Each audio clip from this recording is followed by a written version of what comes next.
Hello friends, मैं सीझा Bihar exam portal channel पे आप सभी का स्वागत करता हूं। हम लोग पढ़ रहे हैं क्लास 10th एनसीईआरटी का चैप्टर नंबर 5 जो कि है जय प्रक्रम।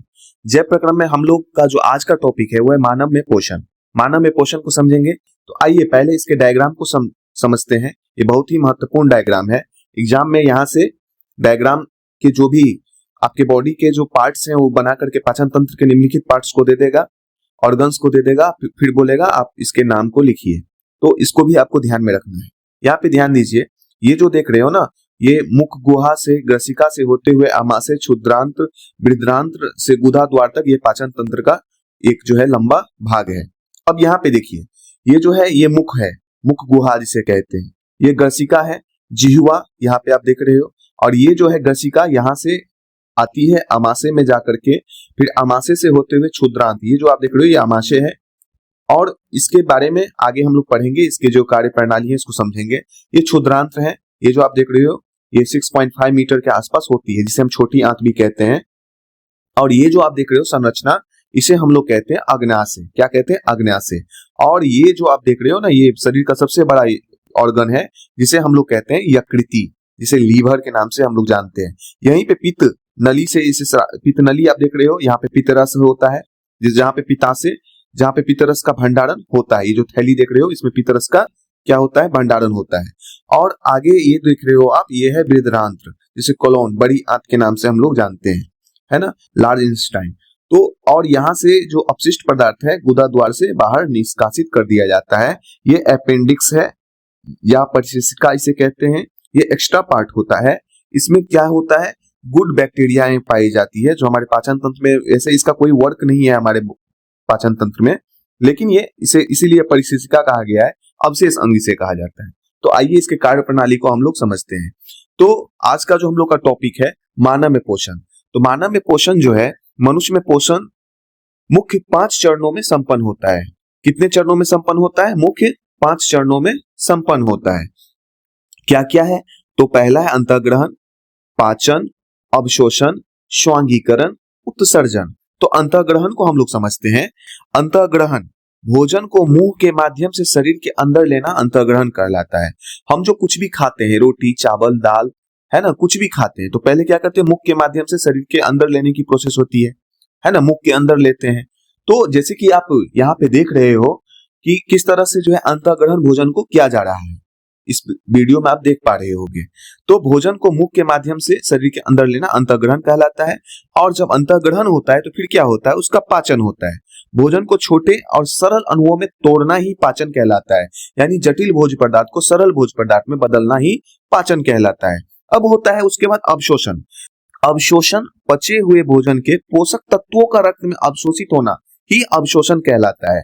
पचे हुए भोजन के जो भी, जिसे हम उसको तोड़ तोड़ के सरलीकरण कर दिए, इतना सरलीकरण जिसका कि अवशोषण हो सके, अवशोषण युक्त होना, तो उसका जो पोषक तत्व है उसका ब्लड में अवशोषित हो जाना, रक्त में अवशोषित हो जाना ही अवशोषण कहलाता है।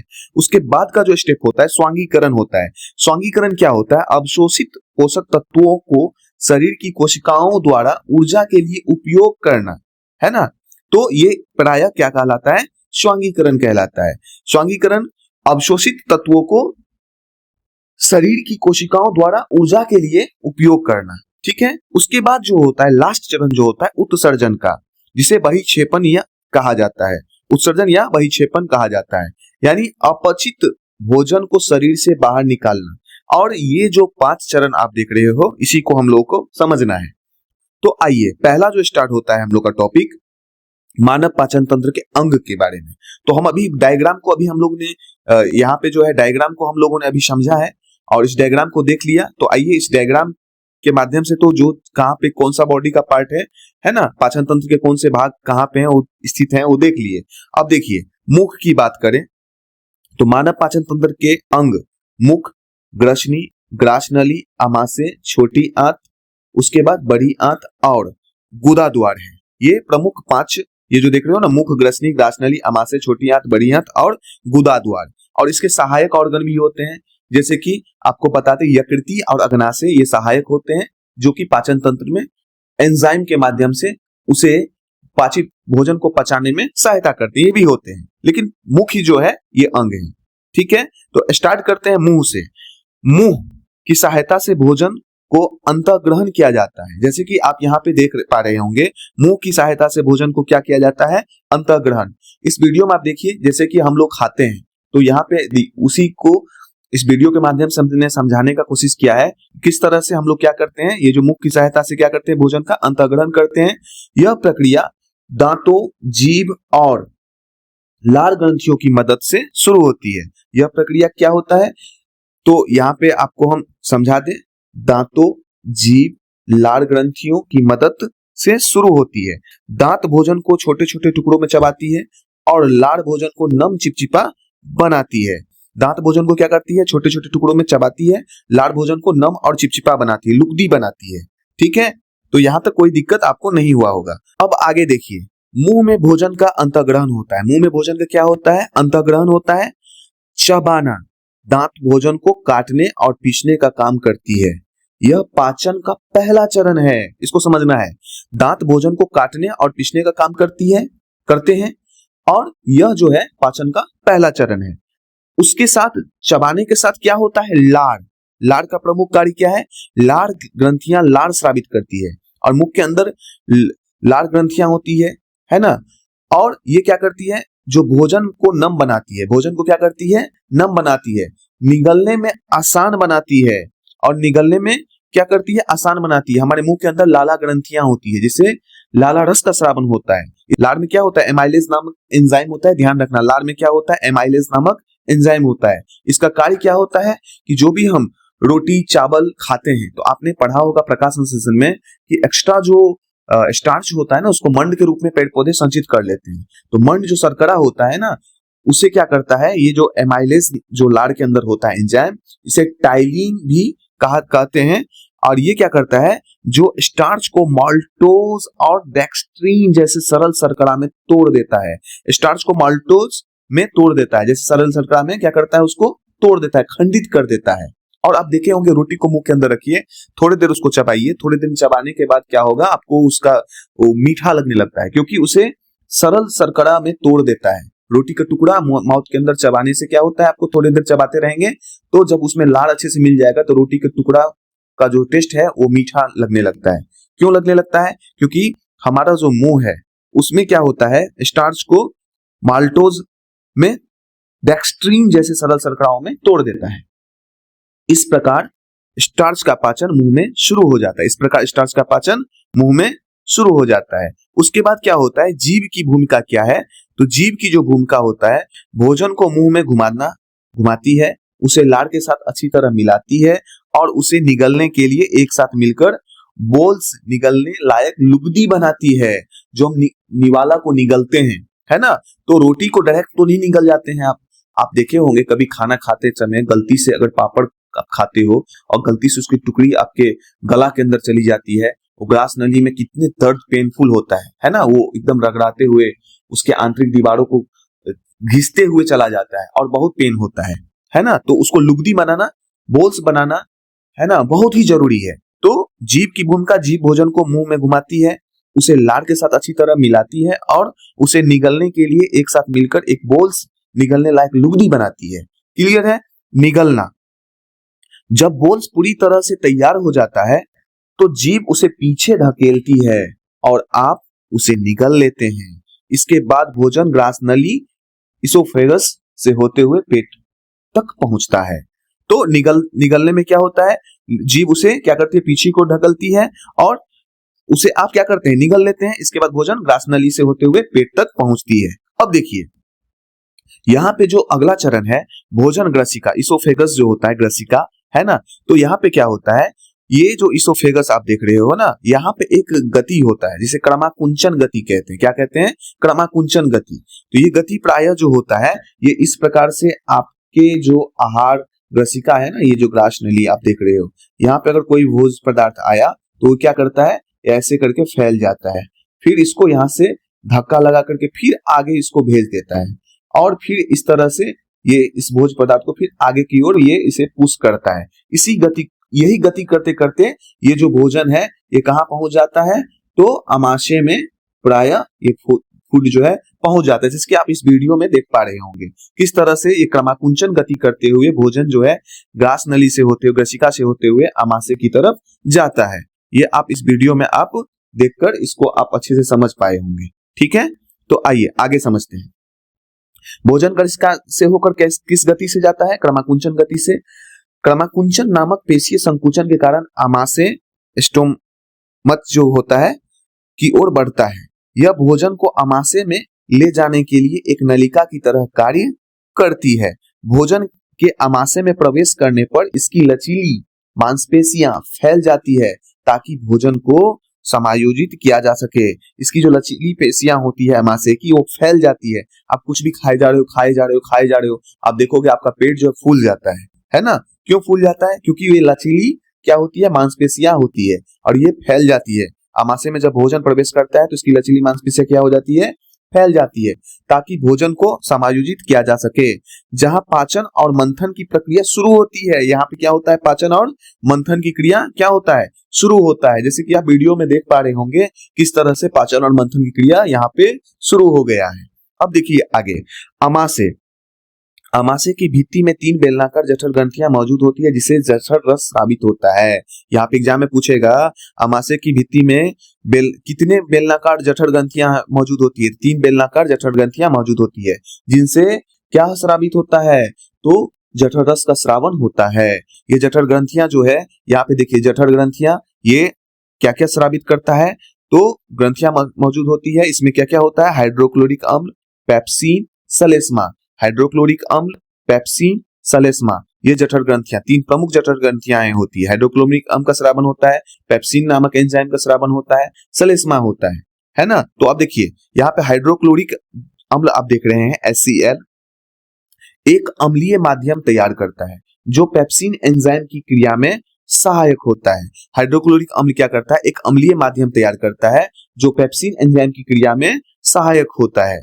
इस वीडियो में आप देख पा रहे होंगे कि जो आमाशय का फिगर है, इसमें जो आप रेड टाइप का देख रहे हो ना, जो भोजन के आने के साथ इसमें एक ज्वलनशील जो है पदार्थ बर्निंग होते हुए दिखाई दे रहा है आमाशय के अंदर, है ना? यही हाइड्रोक्लोरिक अम्ल है और ये क्या करता है? पेप्सिन एंजाइम की क्रिया में सहायक करता है। तो यहाँ पर आमाशय में क्या होता है? आमाशय में पेप्सिन का मुख्य कार्य होता है प्रोटीन को छोटे पेप्टाइड्स में तोड़ देता है। आमाशय में पेप्सिन का मुख्य कार्य क्या होता है? प्रोटीन का खंडन करना और छोटे छोटे पेप्टाइड्स में क्या कर देना? तोड़ देना। तो इसके पेप्सिन के कार्य के लिए हाइड्रोक्लोरिक अम्ल अम्लीय माध्यम को तैयार करता है, पेप्सिन के एंजाइम की क्रिया में सहायक होता है ना? ये बोलता है ये हाइड्रोक्लोरिक अम्ल तभी का मतलब ये जो पेप्सिन तभी प्रोटीन को तोड़ेगा जब उसका माध्यम कैसा होगा? अम्लीय होगा। कैसा होगा? अम्लीय होगा। अगर अम्लीय माध्यम नहीं होगा तो प्रायः पेप्सिन जो है प्रोटीन का खंडन नहीं करेगा। तो एक दूसरे के साथ दोनों का क्या होता है? एक तरह से मेल से ये काम हो पाता है, प्रोटीन का खंडन हो पाता है। अब देखिए ये जो हाइड्रोक्लोरिक अम्ल होता है ये प्रायः बहुत ही स्ट्रॉन्ग एसिड होता है और बता दें स्ट्रॉन्ग एसिड, कॉन्सेंट्रेट एसिड होता है ये, और ये इतने कॉन्सेंट्रेट होते हैं कि अगर आपके स्किन में टच हो जाए तो आपके स्किन को जला देंगे। तो आपके दिमाग में ये आता होगा कि ये अगर इतने स्ट्रॉन्ग एसिड हमारे आमाशय के अंदर हैं तो प्रायः हमारे आमाशय के आंतरिक दीवार को भी जला सकते हैं, हमको क्षति पहुंचा सकते हैं। हाँ, ये जरूर पहुंचा सकते हैं, लेकिन यहाँ पे इस हाइड्रोक्लोरिक एसिड से बचाने के कार्य जो प्रमुख कार्य जो करता है वो कार्य होता है सलेस्मा का। सलेस्मा क्या करता है? एक दीवार तैयार कर देता है, सलेस्मा एक सुरक्षात्मक परत बना देता है आंतरिक दीवार पे। क्या कर देता है? सुरक्षात्मक एक परत बना देता है ताकि ये जो हाइड्रोक्लोरिक अम्ल है इसका कॉन्ट्रैक्ट नहीं हो पाए आमाशय के भित्ति से। जो हाइड्रोक्लोरिक अम्ल और पाचक एंजाइमों को आमाशय की भित्ति के संपर्क में आने से रोकता है। आमाशय से भोजन छोटी आंत के ग्रहणी में प्रवेश करता है। तो यहाँ पे आपने क्या समझा? यहाँ पे आपने समझा कि आमाशय में जो होता है पेप्सिन के कार्य के लिए, प्रोटीन को पचाने के लिए पेप्सिन को क्या चाहिए? अम्लीय माध्यम। अम्लीय माध्यम तैयार करता है, हाइड्रोक्लोरिक अम्ल के द्वारा अम्लीय माध्यम तैयार होता है और जो कि पेप्सिन एंजाइम की क्रिया में सहायक होता है। और पेप्सिन क्या करता है? प्रोटीन का खंडन कर देता है, छोटी छोटी पेप्टाइड्स में बदल देता है और ये जो एसिड बना इससे हमारे आमाशय के आंतरिक दीवार की रक्षा के लिए श्लेष्मा सुरक्षात्मक परत बनाता है जो हाइड्रोक्लोरिक अम्ल और पाचक एंजाइमों को अमाशय की भित्ति के संपर्क में आने से क्या करता है, रोकता है। अब देखिए आगे, अमाशय से भोजन छोटी आंत के ग्रहणी में प्रवेश करता है। अब देखिए छोटी आंत की ग्रहणी में प्रवेश करता है तो छोटी आंत आहार नाल का सबसे लंबा भाग है। इसकी जो लंबाई होती है ये प्रायः कितना होता है, तो 6.5 मीटर लगभग होता है, 6.5 मीटर लंबा ये होता है। कितना लंबा हो गया आप जान रहे हो, ये आपके स्टमक के अंदर होता है, 6.5 मीटर लंबा लगभग होता है। तो यहाँ पे छोटी आंत्र जो होता है आहार नाल का सबसे लंबा भाग है। तो हमारे आहार नाल का सबसे लंबा भाग कौन सा है, छोटी आंत, जिसकी लंबाई कितनी होती है, 6.5 मीटर लगभग होता है। तो ध्यान रखेंगे, आपसे एग्जाम में क्वेश्चन पूछ दिया जाएगा कि छोटी मतलब हमारे आहार नाल का सबसे लंबा भाग है, तो हमारे आहार नाल का सबसे लंबा भाग छोटी आंत, ठीक है, जिसकी लंबाई अप्रॉक्स 6.5 मीटर होता है। अब देखिए छोटी आंत में जब भोजन आ जाता है तो छोटी आंत कार्बोहाइड्रेट, प्रोटीन और वसा के पूर्ण पाचन का स्थान है। एग्जाम में क्वेश्चन आएगा कि कार्बोहाइड्रेट, प्रोटीन और वसा के पूर्ण पाचन का स्थान क्या है, तो छोटी आंत, क्षुद्रांत्र है, ठीक है। इस कार्य के लिए यकृति तथा अग्नाशय से श्रावण प्राप्त होता है और कार्बोहाइड्रेट, प्रोटीन, वसा के पूर्ण पाचन के लिए, इस कार्य को करने के लिए इसे यकृति तथा अग्नाशय से श्रावण प्राप्त होता है। किससे प्राप्त होता है, यकृति अग्नाशय से श्रावण प्राप्त होता है। अमाशय से, अब देखिए आगे, अमाशय से आने वाला भोजन अम्लीय होता है। अमाशय से आने वाला भोजन क्या होता है, अम्लीय होता है और अग्नाशय एंजाइम की क्रिया के लिए उसे क्षारीय बनाया जाता है। और अग्नाशय एंजाइमों की क्रिया के लिए क्या किया जाता है, उसे क्षारीय बनाया जाता है। अगर क्षारीय नहीं बनाएंगे तो अग्नाशय से आने वाले एंजाइम उस पर कार्य नहीं करेंगे और इस कार्य को कराने के लिए क्या होता है, उसे क्षारीय बनाना जरूरी होता है। और क्षारीय बनाने का कार्य जो होता है यकृति से स्रावित पित्तरस इस कार्य को करता है, यकृति से स्रावित पित्तरस इस कार्य को करता है। तो अमाशय से आने वाला भोजन अम्लीय होता है, ध्यान रखेंगे, और अग्नाशयिक एंजाइम की क्रिया के लिए उसे क्षारीय बनाया जाता है, यकृति से स्रावित पित्तरस इस कार्य को करता है। एग्जाम में जो है कैसे क्वेश्चन पूछा जाएगा कि अमाशय से आने वाला भोजन अम्लीय होता है, अग्नाशय एंजाइम की क्रिया के लिए उसे क्षारीय बनाया जाता है, तो उसे क्षारीय बनाने का कार्य कौन करता है, तो पित्तरस करता है। ध्यान में रखेंगे, अगर यहां से क्वेश्चन बनते हैं तो आप आसानी से इसका आंसर कर लेंगे। अब देखिए आगे का जो स्टेप है इसमें हम समझते हैं आगे का पॉइंट, क्षुद्रांत्र में वसा। देखिए क्षुद्रांत्र में वसा बड़ी गोलिकाओं के रूप में होती है। क्षुद्रांत्र में क्या होता है, वसा बड़ी गोलिकाओं के रूप में होती है, जिससे उस पर एंजाइम को कार्य करना मुश्किल हो जाता है। जिससे क्या होता है, उस पर एंजाइम का कार्य करना मुश्किल हो जाता है। तो क्या किया जाता है, तो देखिए अब क्षुद्रांत है, छोटी आंत में क्या होता है, वसा का बड़ी गोलिका, जैसे आप वीडियो में देख रहे हो, वसा का बड़ी गोलिकाएं जो है यहाँ ट्रेवल कर रही है, ठीक है। तो इसे छोटी गोलिकाओं में खंडित करना जरूरी होता है ताकि उस पर पित्त लवण उन्हें छोटी गोलिकाओं में खंडित कर देता है।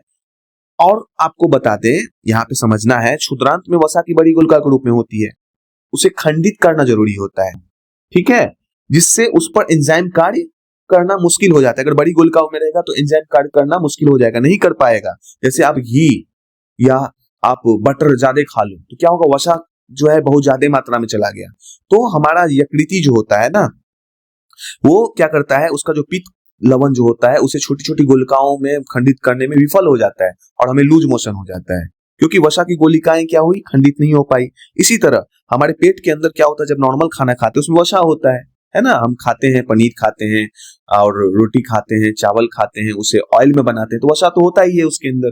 तो उसमें क्या होता है, बड़ी गोलिकाओं में होता है, छोटी आंत में, जिस पर एंजाइम का कार्य करना मुश्किल रहता है। तो पित्त लवण क्या करता है, उन्हें छोटी गोलिकाओं में खंडित कर देता है। तो वसा की बड़ी गोलिकाओं को क्या कौन खंडित कर देता है, छोटी गोलिकाओं में, तो खंडित कर देता है, जिसे क्या कहते हैं, पित्त लवण के द्वारा खंडित कर देता है। किसके द्वारा खंडित कर देता है, पित्त लवण के द्वारा खंडित कर देता है, जिससे एंजाइम की क्रियाशीलता बढ़ जाती है। इसे इमल्सीकृत वसा की गोलिकाओं में काट देता है, ठीक है, इमल्सीकृत कर देता है। यहाँ पे देखिए, जब पित्त लवण उन्हें छोटी गोलिकाओं में खंडित कर देता है तो क्या करता है, एंजाइम की क्रियाशीलता बढ़ जाती है और वहां पे क्या होता है, जो आगे स्टेप में हम समझते हैं, अग्नाशय अग्नाशिक रस का स्रावन करता है, जिसमें प्रोटीन के पाचन के लिए ट्रिप्सिन एंजाइम होता है। आप ध्यान रखना, यहाँ पे अग्नाशय की कौन सा रस का स्रावन करता है, अग्नाशिक रस का, और इस अग्नाशिक रस से प्रोटीन के पाचन के लिए ट्रिप्सिन एंजाइम होता है। तो क्या होता है, अग्नाशयिक रस का स्रावन करता है, जिसमें प्रोटीन के पाचन के लिए क्या होता है, ट्रिप्सिन एंजाइम होता है, तथा इमल्सीकृत वसा का पाचन करने के लिए लाइपेज एंजाइम होता है। तो प्रोटीन के पाचन के लिए क्या होता है, ट्रिप्सिन एंजाइम होता है, इमल्सीकृत वसा का पाचन करने के लिए लाइपेज एंजाइम होता है। एग्जाम में डायरेक्ट पूछ देगा, ठीक है, आपको समझ के रखना है कि याद करके रखना है। अग्नाशय अनाशय रस का सेवन करता है, जिसमें प्रोटीन के पाचन के लिए ट्रिप्सिन एंजाइम होता है तथा इमल्सीकृत वसा का पाचन करने के लिए लाइपेज एंजाइम होता है। ध्यान में रखेंगे। आगे आइए, अब देखिए क्षुद्रांत्र, नेक्स्ट स्टेप जो है, क्षुद्रांत की भित्ति में ग्रंथि होती है जिसे आंतरस स्रावित करती है। क्षुद्रांत की भित्ति में क्या होता है, ग्रंथि होता है जो आंतरस का स्रावन करता है। इसमें उपस्थित एंजाइम में प्रोटीन को अमीनो अम्ल में बदला जाता है। तो क्षुद्रांत की भित्ति में जो आंतरस स्रावित होता है, तो क्षुद्रांत की भित्ति में जो पाचन होता है, प्रोटीन को किस में बदल दिया जाता है, तो अमीनो अम्ल में, जटिल कार्बोहाइड्रेट को ग्लूकोज में तथा वसा को वसा अम्ल तथा ग्लिसरॉल में परिवर्तित कर देता है। ठीक है, तो यहां ध्यान रखेंगे, क्षुद्रांत में क्या होता है, प्रोटीन का पाचन अमीनो अम्ल में हो जाता है, जटिल कार्बोहाइड्रेट को ग्लूकोज में बदल दिया जाता है, वसा को वसा अम्ल ग्लिसरॉल में चेंज कर दिया जाता है ना। तो इसका सॉलिड रूप नहीं लिया जाता है, इसको तोड़ते तोड़ते तोड़ते तो जो बच गया अमीनो अम्ल। ठीक है, तो प्रोटीन जो है, दूध में उपस्थित प्रोटीन है ना, उसको तोड़ा गया, उसके बाद प्रोटीन को जो है क्या कर दिया गया, क्षुद्रांत में अमीनो अम्ल में बदल दिया गया, जटिल कार्बोहाइड्रेट को ग्लूकोज में बदल दिया गया, वसा को वसा अम्ल ग्लिसरॉल में परिवर्तित कर दिया। पाचित भोजन का आंत्र की भित्ति अवशोषित कर लेती है, और जो पाचित भित्ति होती है, मतलब पाचित भोजन जो होता है, उसे आंत्र की भित्ति अवशोषित कर लेती है। और क्या होता है आगे समझते हैं। क्षुद्रांत्र के आंतरिक स्तर पर अनेक उंगली जैसे प्रवर्ध होते हैं। क्षुद्रांत्र के आंतरिक स्तर पर क्या होते हैं, जैसे कि आप वीडियो में देख पा रहे होंगे। ठीक है, तो ये जो आप देख पा रहे हैं वीडियो में, ये जो है आंतरिक भित्ति पर क्या है, अनेक उंगली जैसे प्रवर्ध हैं, जिसे दीर्घरोम कहते हैं। जिसे क्या कहते हैं, दीर्घरोम। ठीक है, ये उंगली जैसे होते हैं। क्या होते हैं, उंगली जैसे ये प्रवर्ध होते हैं। तो क्षुद्रांत के आंतरिक स्तर पर अनेक उंगली जैसे क्या होता है, प्रवर्ध होता है। ठीक है, और जिन्हें हम क्या कहते हैं, दीर्घरोम कहते हैं। दीर्घरोम कहते हैं। जैसे आपको हम यहां समझा देते हैं, देखिए ये आंत है, ठीक है, इस पे क्या होता है, आंतरिक स्तर पे इस तरह से उंगली जैसे प्रवर्ध होता है। उंगली जैसे क्या होता है, प्रवर्ध होता है, ताकि क्या करता है, ये अवशोषण का सतही क्षेत्रफल बढ़ा देता है। यहां पे आप समझिए, ये क्या कह रहा है, अवशोषण का सतही क्षेत्रफल बढ़ा देता है। कैसे बढ़ा देता है, तो आप इसको समझिए, यहाँ पे आपको समझ में आ जाएगा। जैसे कि मान लीजिए यहाँ पे भोजन की गोलिकाएं आई, क्या होगा, इस तरह से इस तरह से इस तरह से इस तरह से इस तरह से ये भोजन ट्रेवल करेगा, और अवशोषण का सतही क्षेत्रफल इससे बढ़ जाएगा। अवशोषण का क्या हो जाएगा, सतही क्षेत्रफल बढ़ जाएगा। अगर ये इस पे दीर्घरोम ना रहे ना, तो क्या होगा, भोजन सीधे पास कर जाएगा। लेकिन अगर इसको यहां से पकड़े, इसको यहां से पकड़े, दोनों को लंबाई इसका बढ़ा देना, तो बहुत लंबा हो जाएगा, यानी सतही क्षेत्रफल इसका बढ़ जाएगा।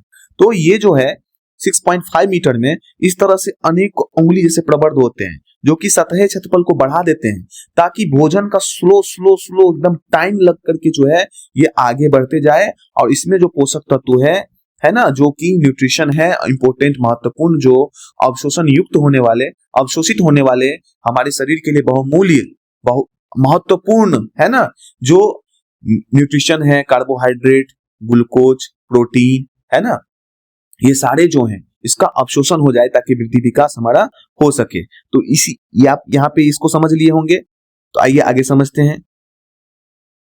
देखिए यहाँ पे मैंने क्या बोला, क्षुद्रांत के आंतरिक स्तर पर अनेक उंगली जैसे प्रवर्ध, प्रवर्ध को आपने समझ लिया है ना, जिन्हें क्या कहते हैं, दीर्घरोम कहते हैं।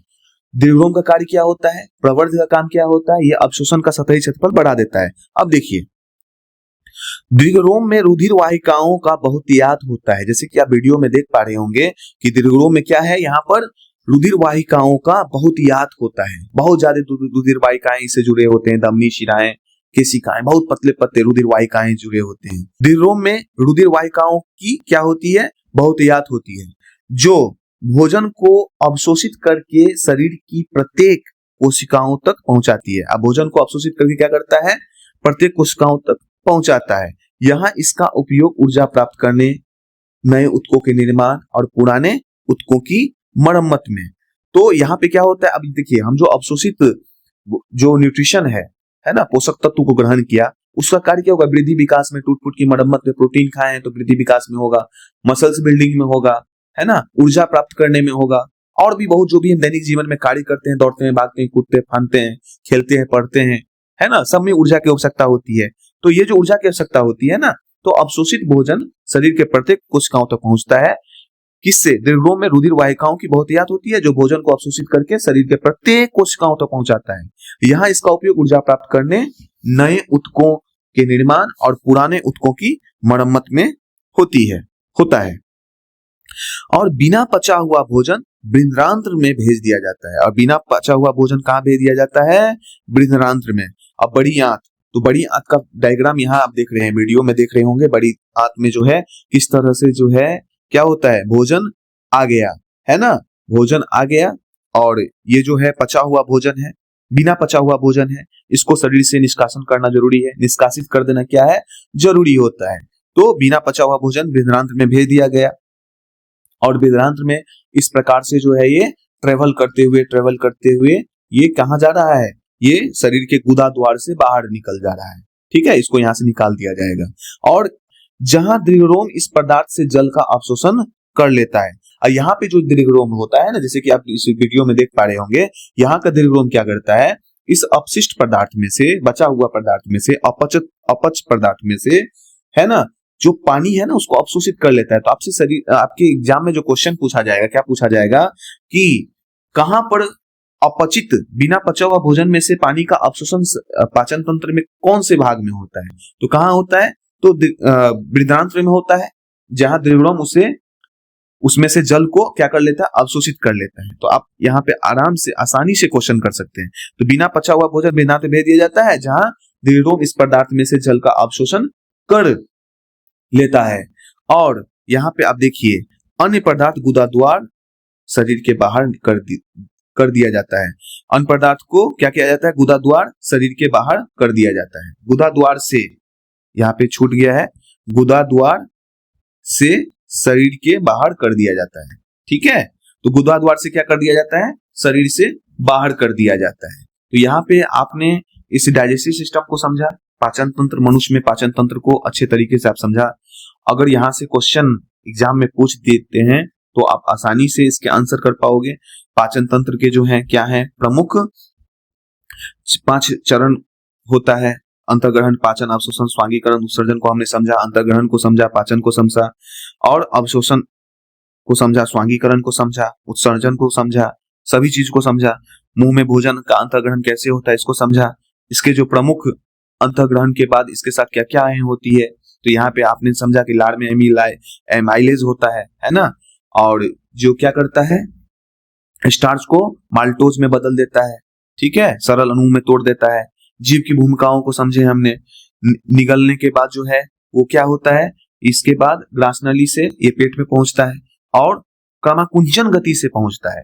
ठीक है, भोजन जो है ग्रसनी में किस गति से जाता है, क्रमाकुंचन गति से जाता है। अमाशय के भित्ति पर 3 बेलनाकार जठर ग्रंथियां मौजूद होती है, जिससे क्या होता है, जठर रस का स्रावन होता है। और क्या क्या होता है, हाइड्रोक्लोरिक अम्ल, पेप्सिन और श्लेष्मा, ये प्रमुख होते हैं जठर ग्रंथियां, जो कि हाइड्रोक्लोरिक अम्ल, पेप्सिन और श्लेष्मा, ये जो है, हाइड्रोक्लोरिक अम्ल जो है अम्लीय माध्यम तैयार करता है। पेप्सिन क्या करता है, प्रोटीन का खंडन करता है। प्रोटीन का खंडन करने के लिए उसे अम्लीय माध्यम का होना जरूरी है, और ये अम्लीय माध्यम से हमारे आमाशय के आंतरिक परत को श्लेष्मा के द्वारा सुरक्षा दिया जाता है। ठीक है, तो यहाँ पे इन सारे बातों को समझा हमने। आमाशय में पेप्सिन का प्रमुख कार्य प्रोटीन का छोटे पेप्टाइड्स में तोड़ना। ठीक है, ये भी हमने समझा। और यहाँ पे जो भी इंपॉर्टेंट बातें थे मैंने उसको आपको आसान तरीके से समझाया।